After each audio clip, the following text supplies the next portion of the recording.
cada uno de los diputados que formularon preguntas, hasta por 20 minutos. Sí, muchísimas gracias. Sí, les agradezco mucho su interés, sus preguntas y vamos a iniciar tratando de englobar algunos temas y del final hacia el principio. Primero que todo, el tema de nuestros niños migrantes o como algunos les llaman transnacionales, retornados, deportados, en fin, tienen muchos adjetivos. Quiero decirles primero que todo que en este periodo que nosotros hemos estado, hemos detectado poquito menos de 700 niños migrantes en este periodo. Tenemos un padrón que a veces lo enriquecemos con la presentación de familias que de pronto no tenemos ubicadas y que llegan a nuestras oficinas precisamente por las dificultades en las escuelas. Yo quiero decirles que desde el inicio del gobierno del presidente actual de Estados Unidos se tomaron algunas medidas en México para prevenir, para prepararnos para esta posibilidad. Y hemos tenido de forma continuada, periódica, reuniones, las diferentes dependencias que tenemos que ver de forma más directa con la posibilidad de que regresen. En donde ha estado el Instituto Nacional de Migración, por supuesto, quien convoca, pero las Secretarías de Desarrollo Social, el DIF, Educación y otros actores del gobierno precisamente para eso. Y quiero decirles que de esas reuniones y precisamente por esta posibilidad social que surgió y política de su retorno, hubo un acuerdo secretarial desde la Presidencia de la República, el 286, para modificar esa revalidación, esa acreditación que tú dices, y se estableció un proceso de flexibilización para poder admitir a las niñas y a los niños en esta condición, nada más bajo protesta de decir verdad. ¿Cuál es el procedimiento? ¿Cuál es el protocolo? Y está en la ley, y nosotros lo procuramos seguir. Si llega un niño o una niña migrante, una familia, una escuela, se debe de recibir y integrar al salón en ese mismo día. En el grupo, eso es por ley, por normativa, en el grupo que bajo palabra, bajo protesta de decir verdad, los familiares lo afirmen. Entonces, si dice estaba en segundo año o en tercero, lo tomamos como cierto y lo integramos. Eso es un acuerdo que ya está. Desgraciadamente, a pesar de que de las capacitaciones que se han hecho, nos encontramos escuelas que no tienen esta información, no lo manejan de esta manera, y entonces cuando llegan nuestras familias, pues les piden documentos apostillados y una serie de cosas, y eso hace que esas familias pues tengan un choque cultural tremendo que los hace andar en oficinas de migración, andar buscando ayuda en algún lado. Nosotros hemos implementado una capacitación en acuerdo con investigadores, tanto estatales como nacionales, en el tema, porque hay especialistas en este tema, hay especialistas en población transnacional, que le llaman en inglés, y con ellos hemos implementado intercambios, capacitaciones, precisamente para el establecimiento de protocolos. Nuestra cultura efectivamente burocrática y una cultura también a veces muy agresiva y no cordial, ha hecho que nuestras familias de transnacionales, de niños retornados, no tengan la mejor recepción posible, a pesar de que en Zacatecas nunca sería un problema. Las personas, los seres humanos, siempre somos un valor. De hecho, está considerado socialmente como un gran valor para un país tener un bono demográfico. Las personas tenemos un potencial de enriquecimiento del entorno muy grande. Entonces, las familias que retornan a México y que retornan después de que se fueron por condiciones precarias económicas de nuestro estado, muchas de ellas optan, y tenemos estadísticas donde optan y de preferencia regresan a centros poblacionales más grandes donde hay más alternativas económicas. Entonces, muchos de los zacatecanos que se fueron por las condiciones difíciles del Estado, al regresar no todos regresan a Zacatecas, regresan a Guadalajara, a la Ciudad de México, a Monterrey, a Aguascalientes, es decir, a lugares de mayor desarrollo económico donde pueden encontrar mejores condiciones económicas para su familia, empleo.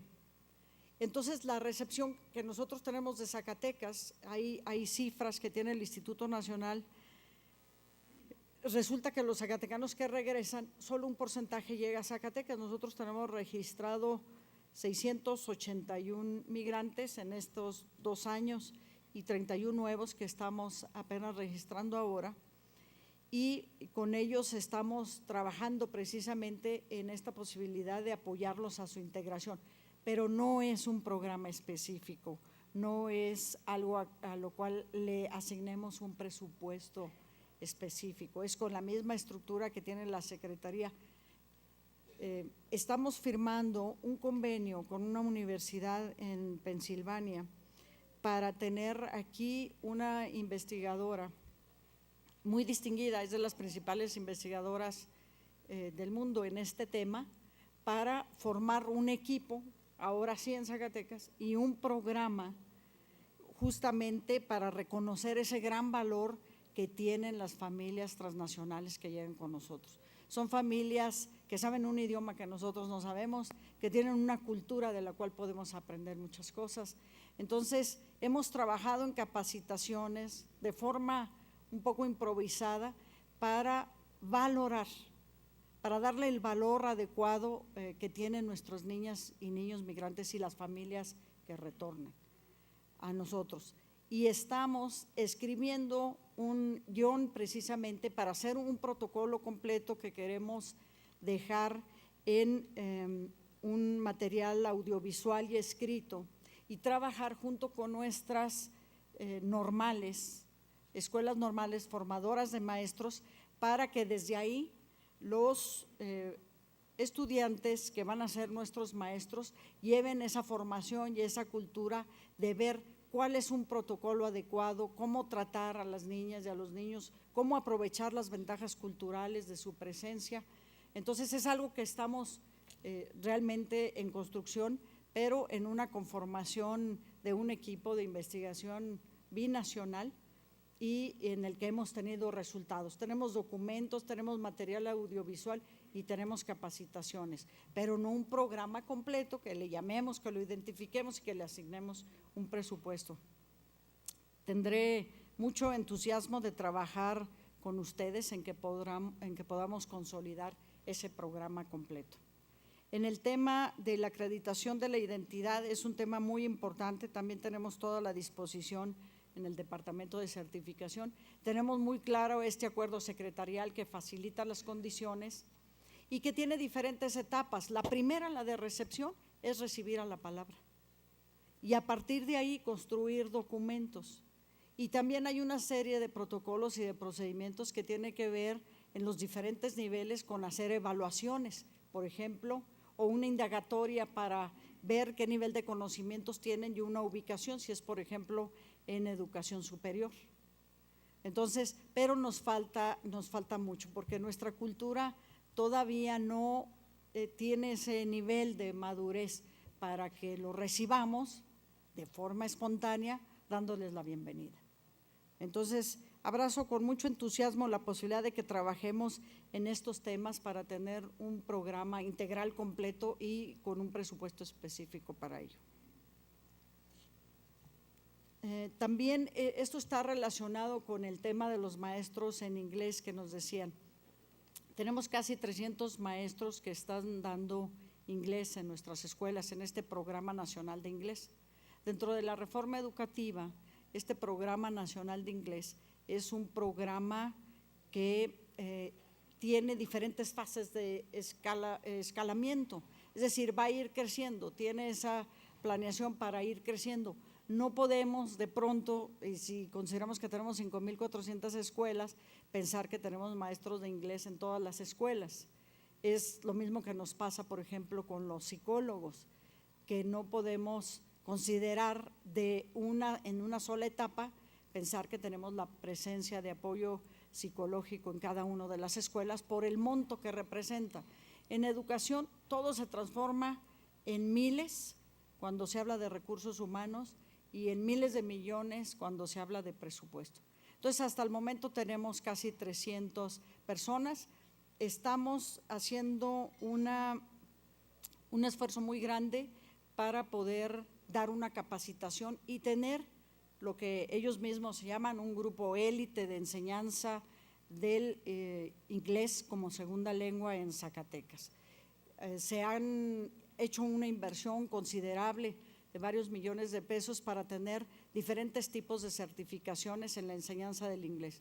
No es lo mismo saber inglés que enseñar inglés como segunda lengua. Entonces, la capacitación es una necesidad, y es una necesidad no solo por nuestros niños que vienen y nuestras familias transnacionales, sino por un tema educativo, precisamente de tener la posibilidad de tener estudiantes y de tener ciudadanos que tengan esa posibilidad de ampliar su visión y la comprensión del mundo a través de la enseñanza de un idioma tan importante como es el inglés. Entonces, pero es un programa que tiene un plan de escalarse hasta llegar a esa posibilidad de cubrir. Ahorita nada más tenemos cubiertas con casi 300 personas y casi 500 escuelas con la enseñanza del inglés de forma profesional. La diputada Mónica Borrego, bueno, pues fueron muchísimas cosas. Yo quiero primero comentarle que sí, nuestras cifras son complementarias, por supuesto. Nosotros tenemos en el Plan Estatal de Desarrollo una serie de indicadores con los que tenemos ese compromiso, que es, digamos, donde se aterriza la medición de los esfuerzos que vamos a hacer. Yo destaco los índices donde estamos en mejor condición, usted destacó algunos que estamos en más mala condición, pero siempre hay 3 cosas fundamentales que nos preocupan en educación. Una es el analfabetismo, otra es la cobertura y otra es la calidad.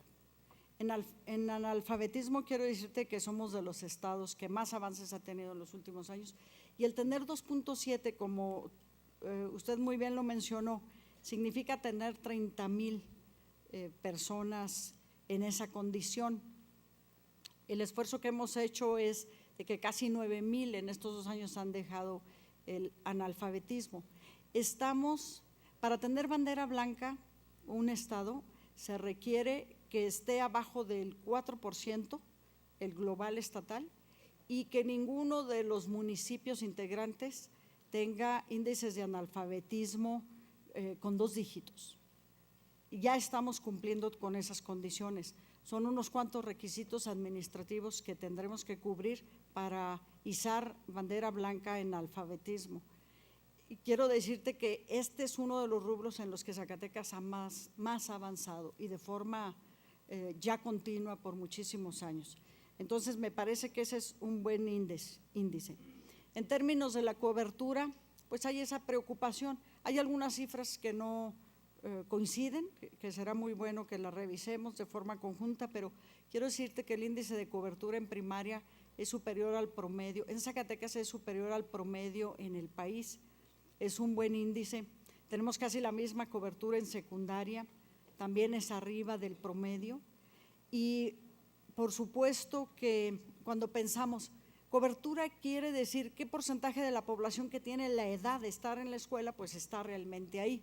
Entonces, quiero decirte que tenemos esa preocupación. Nuestro nivel educativo, nuestro promedio educativo es de alguien que está pasando de segundo a tercero de secundaria. El promedio nacional es tercero de secundaria.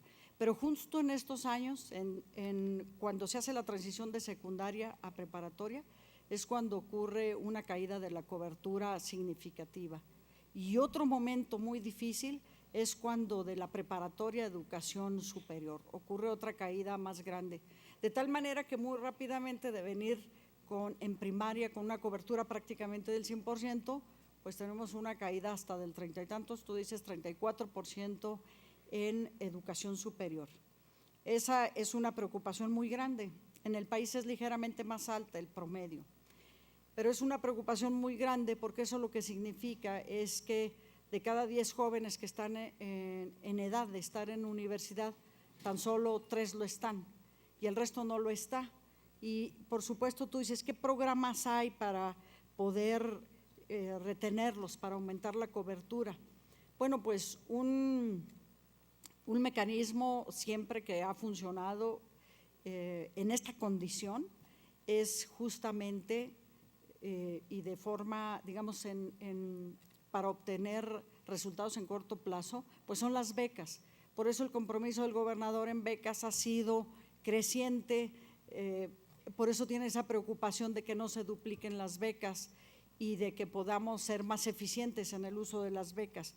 Pero en el fondo lo que subyace es precisamente eso que yo describí en la exposición. Vivimos en una sociedad de gran desigualdad y hacemos políticas públicas para sostener esa condición de desigualdad. En lugar de tener políticas públicas en las que tomemos la decisión los 3 niveles de gobierno, los 3 tipos de gobierno, de trabajar por una sociedad más justa y más incluyente. Mientras no resolvamos esta parte más equitativa, mientras no resolvamos esta parte, van a ser paliativos. En los países donde tienen coberturas arriba del 80%, como los países más desarrollados, pues no tienen esas becas, tienen becas crédito nada más. Entonces, es una condición, el tener una baja cobertura es una condición que es una falla estructural de la sociedad que tenemos y que tenemos que resolver y en el que confluyen muchos factores. El alivio, digamos, el remedio más inmediato son las becas, pero no es algo que lo resuelva al 100% ni que lo pueda resolver en su totalidad. Entonces ahí sí necesitamos una discusión mucho más profunda de la transformación que necesita nuestra sociedad para poder cambiar realmente esos factores, esos índices. De otra manera, vamos a hacer políticas públicas en donde cambiemos décimas, puntos, nada más, pero no hagamos una transformación cualitativa, estructural profunda. Lo mismo aplica al tema de los CENDIS y de todos los niveles educativos, que tenemos una dificultad, primero que todo, en el tema de los CENDIS presupuestal. Es el presupuesto siempre para educación donde nosotros encontramos la dificultad máxima para elevar la cobertura. En el tema de la burocratización que mencionabas, pues lo describí en un principio, es algo que trabajamos cotidianamente y que tiene muchísimas dificultades. Yo quiero decirte que nos encontramos, efectivamente, es un sector muy grande, es un sector donde se duplican las funciones. Yo tenía una idea pues ingenua, digamos, cuando llegué y pensé que una reorganización administrativa nos pudiera tomar un año y después tener una plataforma de trabajo administrativo muy eficiente. No, yo creo que vamos a trabajar los 5 años continuamente en eso para dejar sentadas las bases y tener una estructura más eficiente y menos burocrática. Los intereses, las inercias, la cultura son de los aspectos más difíciles de trabajar. Cada caso es una complicación política. Cuando queremos regresar comisionados, salen las llamadas telefónicas de amistades, de familiares, de autoridades influyentes oponiéndose. Entonces es una gran dificultad mover cosas, pero las hemos movido, no vamos a ceder en eso, por supuesto, pero sí va a ser un esfuerzo de mucho tiempo, no ha sido tan fácil. Cuando describe la diputada Mónica Borrego el sistema como excluyente, inequitativo, inoperante, ineficiente, bueno, pues esa sociedad la tenemos que resolver. La educación es lo que es nuestra sociedad y también alimenta y retroalimenta lo que es la sociedad. Así es de que necesitamos ir a hacer cambios de mayor profundidad para poder tener una transformación real también en lo educativo. Lo mismo ocurre en el tema de la violencia. Algunos investigadores, algunos especialistas dicen que la violencia, cuando hablamos de violencia escolar, dicen, bueno, pues no se debe de hablar de violencia escolar a menos que la escuela esté inmersa en una sociedad pacífica. Entonces sí, la violencia que ocurre, el acoso, el abuso de autoridad, el abuso escolar que ocurre en nuestras escuelas es un reflejo de lo que es la sociedad. La sociedad se expresa ahí, todo lo que es nuestra sociedad se expresa en nuestras escuelas. Tenemos más de 500,000 alumnos, poco más de 519,000 alumnos. Entonces, todo lo que está ocurriendo en la sociedad encuentra una caja de resonancia en nuestras escuelas. Y la violencia, dicen los especialistas, cuando es una violencia que se deriva de la propia condición social, pues debe ser llamada violencia social, porque se deriva de ahí, no se deriva de una condición particular de la escuela. Entonces, esa descripción que haces, pues es una descripción que aplica también a la sociedad. Y dice este premio Nobel de Economía, Hugo Stiglitz, que la desigualdad no es algo natural, no es algo que tenga que ocurrir, no es un destino inexorable, es una cosa que decidimos todos los gobiernos y es una cosa que podemos cambiar también. Le solicito concluir su participación, Sí. secretaria. Me parece que hemos cubierto algunas otras preguntas, espero abordarlas en la próxima. Gracias. Muchas gracias.